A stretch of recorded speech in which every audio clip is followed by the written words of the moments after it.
విడుదల రజనీకి చిలకలూరుపేట నుంచి పోటీ చేస్తే దమ్ము లేదని వైసీపీ సమన్వయకర్త మల్లెల రాజేష్ నాయుడు తెలిపారు. విడుదల రజనీ తనకు 6 కోట్ల రూపాయలు, వైస్ చైర్మన్ కురిసిటి శ్రీనివాసరావుకి 2.5 కోట్ల రూపాయలు ఎగ్గొట్టారని బాంబు పేల్చారు. సజ్జలకి ఈ విషయం చెప్పగా చులకనగా మాట్లాడారని ఆవేదన వ్యక్తం చేశారు. తనకు వెన్నుపోటు రాజకీయాలు తెలియవని స్పష్టం చేశారు. చిలకలూరుపేట ఎమ్మెల్యే అభ్యర్థిగా మరి రాజశేఖర్ నియమిస్తే స్వాగతిస్తామని తెలిపారు.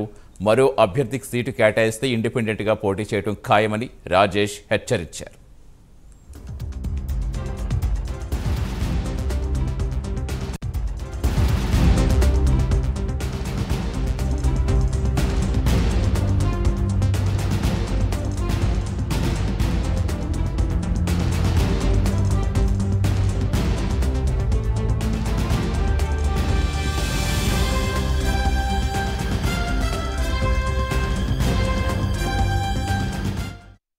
మళ్ళీ అధిష్టానం ఎటువంటి మార్పు లేకుండా రాజేష్ నాయుడు గారిని ప్రకటించాలని నేను బలంగా కోరుకుంటున్నాను.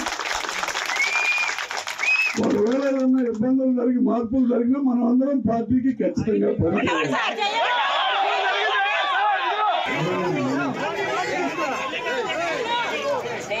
దయచేసి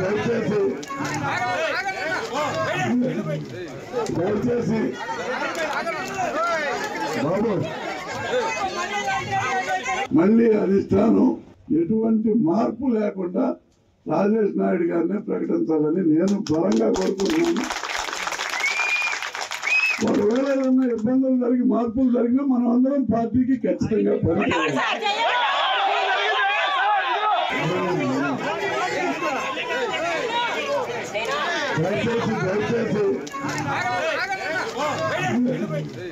దయచేసి బాబు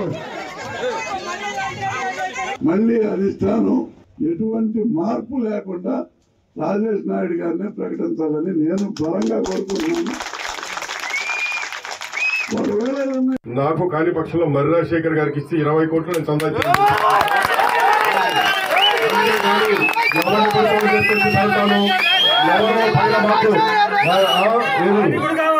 పైన సీఎం ఆఫీస్ కి పిలిచి ఎవరో 2-3 చెబితే వినడానికి అంత భయపడటానికి కాదు.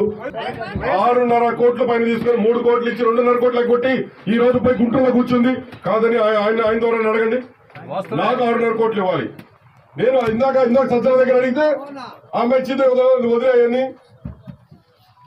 ఆ సజ్జల్ని మార్చండి, పార్టీని బతికించండి.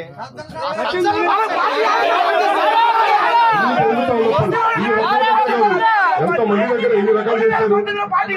ప్రతి ఒక్కటి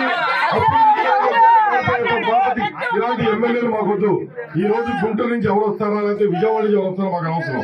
చిలకలూరుపేట వ్యక్తిగా ఇక్కడ నేను ఉన్నానా లేదా అనే దానికన్నా చిలకలూరుపేట వ్యక్తిని, నిజమైన వ్యక్తి, కరెక్ట్ వ్యక్తిని పెట్టండి. నిన్న చిలకలూరుపేట వ్యక్తిని ఇచ్చారు. ఒక ఆడపిల్ల కష్టం తెలుసు అన్నారు, అదన్నారు, ఇదన్నారు. మీరు అన్నట్లే ప్రతి ఒక్కళ్ళు ఏదేదో పాటలు.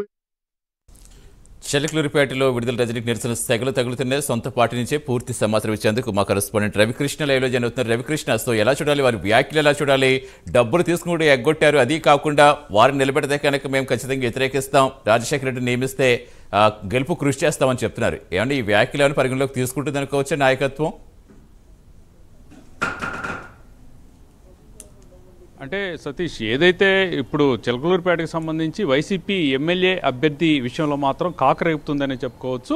ప్రజెంట్ అయితే మొట్టమొదటి లిస్టులోనే, ఫస్ట్ లిస్టులోనే అక్కడ ఈ మల్లెల రాజేష్ అనేటువంటి ఆయన్ని వైసీపీకి సంబంధించి బాధ్యుడిగా కూడా అక్కడ ఇన్ఛార్జిగా కూడా నియమించడం జరిగింది. ఇతన్ని నియమించేటువంటి క్రమంలో అక్కడ అప్పటి వరకు ఉన్నటువంటి మంత్రి విడుదల రజనీ తన సిట్టింగ్ కాన్స్టిట్యున్సీలో తిరిగి ఆయన్ని నియమించేందుకు కూడా ఈమెయితే మాత్రం పూర్తిస్థాయిలో కృషి చేసిందని చెప్పుకోవాలి. అటువంటి సందర్భంలో తర్వాత ఎమ్మెల్యే విడుదల రజనీని ఇక్కడ గుంటూరుకు సంబంధించి గుంటూరు పశ్చిమ నియోజకవర్గానికి ట్రాన్స్ఫర్ చేసినటువంటి క్రమంలో ఈ మల్లెల రాజేష్ మాత్రం పూర్తి స్థాయిలో కూడా అక్కడ చిలకలూరుపేట నుంచే పోటీ చేస్తారని చెప్పి పెద్ద ఎత్తున కూడా ప్రచారం జరిగింది. అదేవిధంగా కూడా ఆయన కార్యక్రమాలన్నీ కూడా కొనసాగిస్తూ ఉన్నాడు. ఇన్ఛార్జిగా బాధ్యతగా వహిస్తూ బాధ్యుడిగా కూడా ఉంటున్నాడు. ఏదైతే వైసీపీ పార్టీకి సంబంధించినటువంటి కార్యక్రమాలు ఉంటాయో వాటిని అన్నింటినీ కూడా చేయటమే కాకుండా అదేవిధంగా కూడా కాకుండా ప్రజలతో మమేకమవుతూ ప్రతిరోజు కూడా ఆయన ఈ అక్కడ ఉన్నటువంటి ప్రజలు కేవలం అక్కడే కాకుండా కూడా మండలంలో ప్రతి చోట కూడా వెళతాం వాళ్ళని కలవటం అనేది జరిగింది. అయితే ఉన్నట్టుండిగా కూడా ఆయన్ని పార్టీకి సంబంధించి ముఖ్యంగా కూడా ఇన్ఛార్జిగా తొలగిస్తున్నారనేటువంటి ఈ వార్తలు అయితే వెలుగు చూశాయి. ఈ నేపథ్యంలోనే కొంత డిస్టర్బెన్స్ అనేది క్రియేట్ అయింది.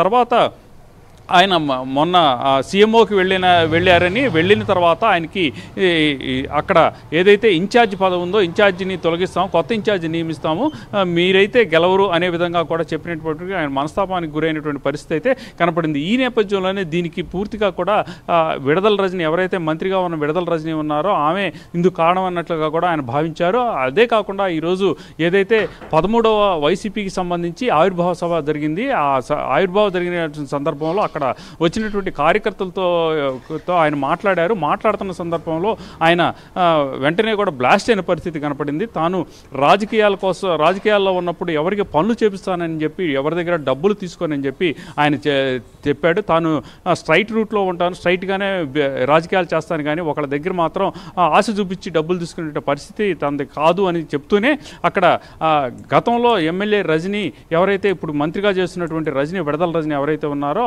తన దగ్గర 6.5 కోట్లు తీసుకుంది అని చెప్పి తెలియజేశాడు. అదేవిధంగా కూడా మరొక వ్యక్తి దగ్గర కూడా ఆమె 3 కోట్ల రూపాయల వరకు డబ్బులు తీసుకుంది అని చెప్పి ఆరోపణలు అయితే చేశాడు. దీనికి సంబంధించి తమ దగ్గర తీసుకున్న డబ్బులకు సంబంధించిన అంశం ఏదైతే ఉందో దానికి సంబంధించి మంత్రిని అడిగినా కూడా ఆమె దగ్గర రెస్పాండ్ కానప్పుడు సజ్జల రామకృష్ణారెడ్డిని కలిశామని చెప్పి ఆయన తెలియజేశాడు. కలిసినటువంటి సందర్భంలో ఆయన ఆ విషయాన్ని సీరియస్గా తీసుకోకుండా కూడా జోయల్గా తీసుకోవడం తన ఆవేదనకు గురి చేసిందని ఆయన తెలియజేసిన పరిస్థితి అయితే ఉంది. ఈ నేపథ్యంలో ప్రస్తుతం ఈ చిలకలూరుపేట సీటుకు సంబంధించి వైసీపీ సీటుకు సంబంధించి పూర్తిగా కూడా కొంత సందిగ్ధత పరిస్థితి అనేది ఏర్పడింది. మరి ఈ రాజేష్ ఉంచుతారా లేకపోతే కొత్త అభ్యర్థిని తీసుకొస్తారనే మాత్రం ఆతురతో ఎదురు చూస్తున్న పరిస్థితి అయితే ఉంది. అక్కడ ఉన్నటువంటి నాయకులు ఎవరైతే ఉన్నారో అక్కడ ఈరోజు కౌన్సిలర్స్ అయితే సమావేశం ఏర్పాటు చేసి మల్లెల రాజేష్ని కనుక అయితే ఆయనతోనే ట్రావెల్ చేస్తాం, లేకపోతే మాత్రం పార్టీకి రాజీనామా చేస్తాం, మున్సిపల్ కౌన్సిల్కి తమ పదవులు కూడా రాజీనామా చేస్తామని వాళ్ళైతే హెచ్చరించిన పరిస్థితి అయితే కనపడింది. Right, thank you Ravikrishna.